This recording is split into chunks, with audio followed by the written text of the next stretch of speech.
बिस्मिल्लाहिर्रहमानिर्रहीम। अस्सलाम वालेकुम डियर स्टूडेंट्स। उम्मीद है कि आप सब खैरियत से होंगे। स्टूडेंट्स, हमने आज चैप्टर नंबर 4 फिज़िक्स 9th के न्यूमेरिकल स्टार्ट कर लिए हैं। इसमें हमने पहला इसका न्यूमेरिकल का पार्ट कर लिया था जो कि 4.1 से लेके 4.5 तक का था, और इसका सेकंड पार्ट जो है वो आज हम स्टार्ट कर रहे हैं 4.6 टू ऑनवर्ड।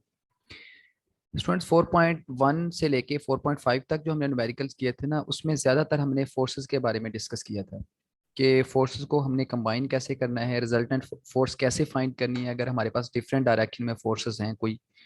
और उसके बाद हमने एक फोर्स के को उसके कंपोनेंट्स में रिजॉल्व करके फाइंड आउट किया था। और ये भी देखा था कि अगर हमें किसी फोर्स के कंपोनेंट दिए गए हैं और उसकी डायरेक्शन भी दी गई है तो उससे हमने फोर्स निकालनी थी, वो हमने फाइंड किए थे। और आज जो हमने फाइंड न्यूमेरिकल सॉल्व करने हैं, इसमें हमने देखना है कि हमारे पास टार्क कैसे फाइंड आउट करते हैं, कपल ऑफ टार्क कैसे देखते हैं हम। और इसके बाद हमने इक्विलिब्रियम की कंडीशन को देखते हुए फिर हमने वहाँ पे किसी बॉडी के ऊपर जो फोर्स एक्ट कर रही है वो फाइंड आउट करनी है। तो यहाँ पे जो हमारे पास न्यूमेरिकल नंबर 4.6 है, इससे ज़रा बुक से स्टेटमेंट इसकी रीड करें। ये है हमारे पास, the steering of a car has a radius of 16 centimetre. एक कार का स्टीयरिंग है जिसका रेडियस 16 सेंटीमीटर है। Find the torque produced by a couple of force 50 newton. तो हमने यहाँ पे ये बताना है कि कितना कपल ऑफ टार्क प्रोड्यूस हो रहा है 50 न्यूटन फोर्स की वजह से। यहाँ से देखिए, पहले ये थोड़ी सी एक डायग्राम है, या जरा डायग्राम के ऊपर अगर गौर करें तो डायग्राम के अंदर हमारे पास ये एक स्टीयरिंग है गाड़ी का, जिसका रेडियस 16 सेंटीमीटर दिया हुआ है, और दो अनलाइक फोर्सेस हैं, unlike parallel forces, different line of action of force हैं जिनकी एफ ये एक दूसरे के ऊपर एक्ट कर रही हैं। अब हमने यहाँ पे रेडियस हमें दिया हुआ है, और इसका जो टोटल दो फोर्सेस का बिटवीन डिस्टेंस है, इस रेडियस को अगर हम ऐड कर दें इसी के अंदर ही, तो इसका मान के डबल कर दें तो हमारे पास दो फोर्सेस का बिटवीन डिस्टेंस हमारे पास आ जाएगा।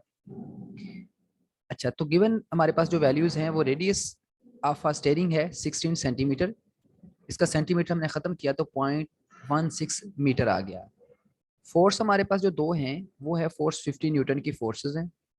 डिस्टेंस बिटवीन टू फोर्सेस, इसी जो रेडियस को हमने डबल कर दिया, 0.16 को ऐड कर दिया 0.16 में, तो हमारे पास दो फोर्सेस का जो दरमियान का डिस्टेंस वो हमारे पास आ गया। इसको अगर हमने इसी के अंदर ऐड कर दिया, जो टोटल डिस्टेंस हमारे पास 0.32 मीटर आ गया।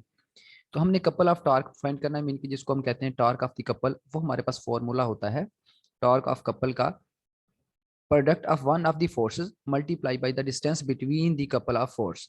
के फोर्स को अगर मल्टीप्लाई करते हैं दो फोर्स के डिस्टेंस के साथ तो हमारे पास टॉर्क ऑफ कपल आ जाता है। तो फोर्स 50 न्यूटन है, इसको डिस्टेंस बिटवीन मल्टीप्लाई किया 0.32 से, तो ये हमारे पास इसका आंसर आ गया है 16 न्यूटन मीटर, क्योंकि टार्क ऑफ अ कपल का आंसर हमारे पास है। ठीक है, ये हमारे पास टार्क ऑफ कपल का आंसर है। इसी तरह नेक्स्ट न्यूमेरिकल के ऊपर चलते हैं। ये हमारे पास नेक्स्ट न्यूमेरिकल है 4.7। इसकी जरा बुक से स्टेटमेंट अगर आप देखें तो ये हमारे पास वो कह रहा है कि एक पिक्चर है, उस पिक्चर को हमने हैंग किया हुआ है दो स्ट्रिंग के साथ। ठीक है, एक पिक्चर को हमने, a picture frame is hanging by two vertical strings, the tension in a string is 3.8 Newton and 4.4 Newton, find the weight of the picture frame. तो इसका वेट हमने फाइंड करना है। एक पिक्चर को यहाँ पे डायग्राम के ऊपर देखें, पिक्चर है, इसको हमने दो स्ट्रिंग के साथ हैंग किया हुआ है और इसका वेट हमने फाइंड करना है, जबकि इन दोनों के अंदर जो टेंशन है स्ट्रिंग के अंदर वो उसने दे दी है। तो ये T1 टेंशन हमें गिवन है, T2 गिवन है, हमने वेट फाइंड आउट करना है। अब इसके ऊपर जो हम फॉर्मूला लगाएंगे वो हम इक्विलिब्रियम वाला फॉर्मूला लगाएंगे।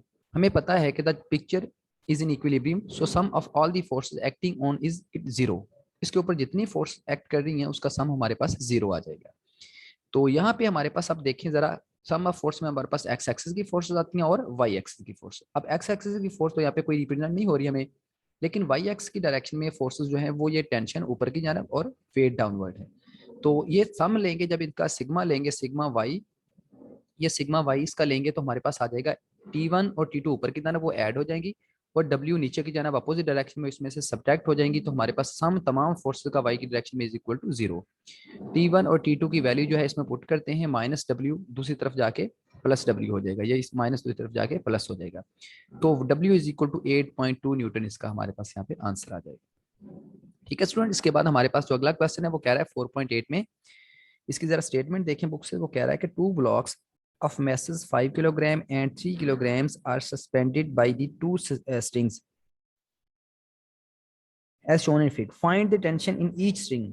दो हमने मैसेज लिए हैं, एक 5 किलोग्राम का, दूसरा 3 किलोग्राम का। इनको हमने एक स्ट्रिंग के साथ, रस्सी के साथ T1 ऊपर लटकाया हुआ, उसके नीचे एक और स्ट्रिंग के साथ हमने दूसरा मैसेज लटकाया हुआ है। तो हमने इन टेंशन जो है स्ट्रिंग के अंदर ये बतानी है, स्ट्रिंग के अंदर, ऊपर वाली स्ट्रिंग के अंदर। M1 हमारे पास 5 किलोग्राम, M2 हमारे पास जो है वो है 3 किलोग्राम। टेंशन स्ट्रिंग के अंदर फाइंड आउट करनी है। तो ये देखिए, इसके ऊपर भी इक्विलिब्रियम वाला फॉर्मूला अप्लाई करेंगे। इक्विलिब्रियम केस में ये हमारे पास होता है कि बॉडी के ऊपर sum of all the forces equal to 0 होती है, क्योंकि रेस्ट की हालत में एक्सेलरेशन 0 है, तो इक्विलिब्रियम में है ना। तो इसके ऊपर हमने देखना है कि फिर कितनी फोर्सेस का सम हमारे पास जो है, तमाम फोर्सेस का वो 0 आ जाएगा। तो अगर यहाँ से देखते हैं एक्स एक्सिस की डायरेक्शन में, तो हमारे पास इसके ऊपर जो है कोई फोर्स रिप्रेजेंट नहीं हो रही, वाई डायरेक्शन में फोर्स है। इस टेंशन के अंदर अगर हम देखें तो ये हमारे पास टेंशन की जितनी होगी, ये सारा नीचे सारे का सारा वेट को अगर ऐड करें तो फिर इसके वो टेंशन के बराबर आ जाएगा, क्योंकि वाई डायरेक्शन में टेंशन टी ऊपर की जानब, वेट नीचे की जानब। तो सम ऑफ दी हमारे पास यहाँ पे देखते हैं summation F X is equal to 0, summation F Y is equal to 0। तो समीशन एफ वाई में हमारे पास कौन कौन सी फोर्स आ रही है, T1 टेंशन ऊपर की जानब, इसमें से माइनस डब्ल्यू नीचे की जानब माइनस हो गया, तो इज इक्वल टू 0। अगर यहाँ से देखते हैं T1 माइनस डब्ल्यू होगा हमारे पास जो है ना, डायग्राम से अगर जरा देखें तो ये जो वेट है, ये वेट हमारे पास दो वेट है, W1 फर्स्ट मैच का और नीचे वाले मैच का W2। तो इन दोनों वेट को हम ऐड कर देते हैं, W1 प्लस W2। W1 हमारे पास M1G प्लस W2 हमारे पास M2G है। तो इन दोनों में से हमारे पास M1 की वैल्यू 5 दी हुई है, M2 की वैल्यू 3 है, G की वैल्यू हमें पता है 10 होती है। तो इसको जब सॉल्व किया, 5 मल्टीप्लाई बाई 10 50, 3 मल्टीप्लाई बाई 10 30। तो इन दोनों को ऐड किया, 50 plus 30 80 Newton tension T1 string के अंदर आ जाएगी। तो ये 80 न्यूटन, यहाँ पे थोड़ा आंसर इसका मिसिंग है, ये 80 न्यूटन टेंशन 1 के अंदर आ जाए। इसके बाद हमने दूसरी स्ट्रिंग के अंदर, नीचे वाली स्ट्रिंग के अंदर टेंशन देख ली है। जो नीचे वाली स्ट्रिंग है ना, इसके अंदर हमारे पास जो टेंशन होगी वो होगी T2 माइनस W2, क्योंकि नीचे वाला सिर्फ एक ही वेट है इसमें। तो T2 minus W2 is equal to 0, या T2 is equal to W2 के बराबर। तो इसमें T हमारे पास W2 M2G, M2 की वैल्यू 3 है, G की वैल्यू 10 होती है, इसको मल्टीप्लाई करेंगे तो हमारे पास आ जाएगा 30 न्यूटन। तो ये हमारे पास है स्टूडेंट्स न्यूमेरिकल्स यहाँ तक। ठीक है, ओके, इसे आपने देख के आना अच्छे तरीके से।